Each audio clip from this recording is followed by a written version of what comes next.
Hello, welcome from central London. We're just a stone's throw away from the Houses of Parliament in Westminster. We're here in Central Hall for this Intelligence Squared debate on the Catholic Church is a force for good in the world. Well, that's a subject that's going to generate a lot of heat, I think, and some light too, I hope. I'm delighted to be chair of this debate. We have a panel which includes some of the most provocative, intelligent and stimulating commentators and practitioners on the subject. Arguing for the motion, the Archbishop of Abuja in Nigeria, John Onaiyekan, the British Conservative MP, Anne Widdecombe. Arguing against the motion, the actor, broadcaster and author, Stephen Fry, and the journalist and commentator, Christopher Hitchens. Well, our first speaker is John Onaiyekan, His Grace, the Archbishop of Abuja, the capital of Nigeria. And His Grace is one of Africa's best known, most respected commentators of the Church, the Catholic Church. So please make your way to the podium, speak at the microphone.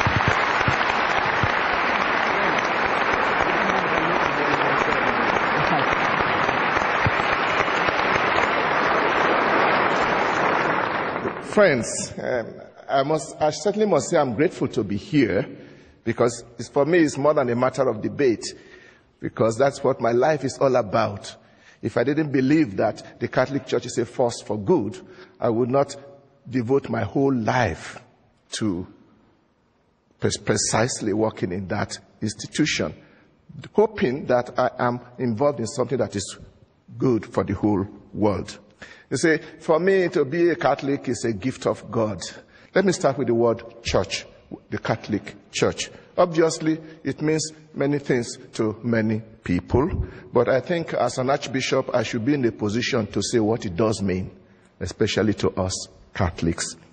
Yes, the Catholic Church is an institution, and some people say it is perhaps the best organized institution in the world, but that's not really the essence of our church.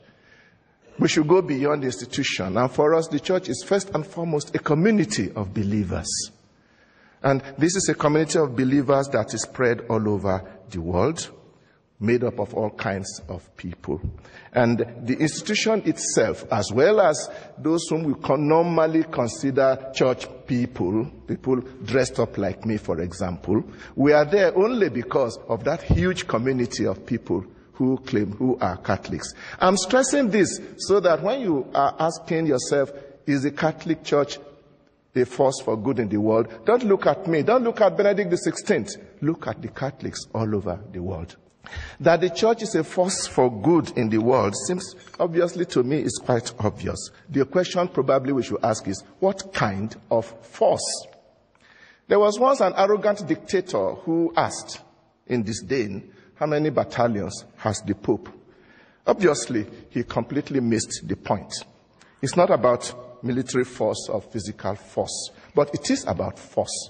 It's about the force of a spiritual message, the force of values, which has stood the test of 2,000 years. And not only 2,000 years in time, but has spread its message all over the world among different kinds of people, different races. We must also not forget the sheer weight of the number of Catholics. I have checked the statistics and we are told that now we have about 1.2 billion Catholics all over the world out of a population of 6.6 billion, 17.3%. And these are young, these are made up of all categories of people, young and old, women and men, peasant farmers and high-tech professionals, simple citizens, and even heads of states and world leaders. This is the great army that is a great force for good in the world. And whatever they are doing, we consider it as being done largely also as a result of the spirit that guides them. Independent statistics have shown that the Catholic Church is doing far more than its numbers and its population would probably suggest.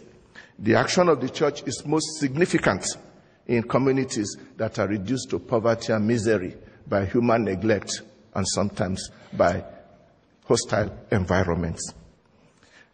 Talking of statistics, I spoke recently with the Director General of UNAIDS, which is the United Nations Agency for HIV and AIDS, and he said that 26% of the health institutions in the world directly involved with the treatment of HIV and AIDS are run by the Catholic Church. And please note that it is a well-known policy of our church that whenever we are engaged in social welfare work, it is always given to all without any discrimination, whether you believe or not, irrespective of creed. Indeed, it is an integral part of our faith that our church is made up of saints and sinners.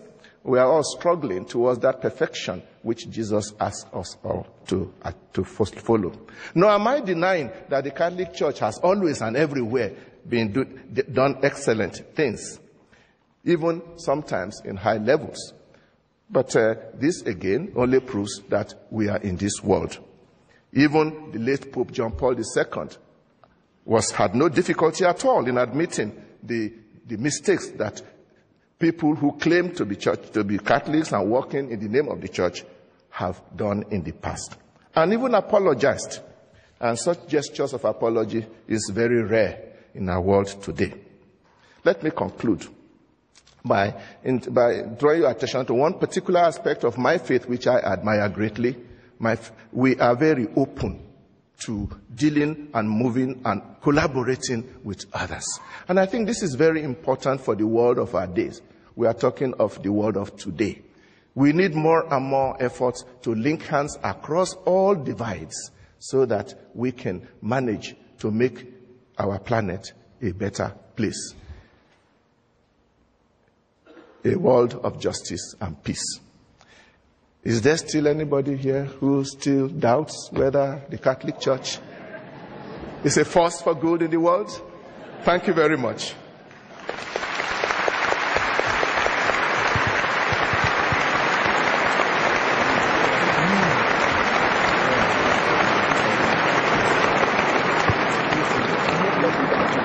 Our next speaker is Christopher Hitchens. He's arguing against the motion. He is a writer, journalist and commentator, particularly well known for his trenchant and views and very original thinking. So, Christopher Hitchens, let us hear what you have to say. Your time starts now. Please make your way to the podium.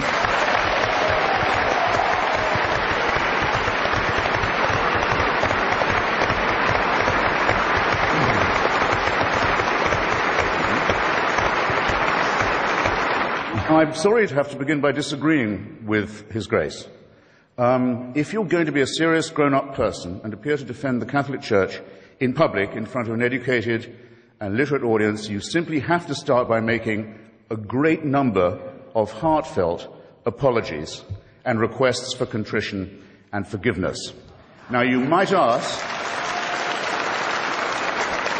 you're fully entitled to ask, brothers and sisters, who am I to say that?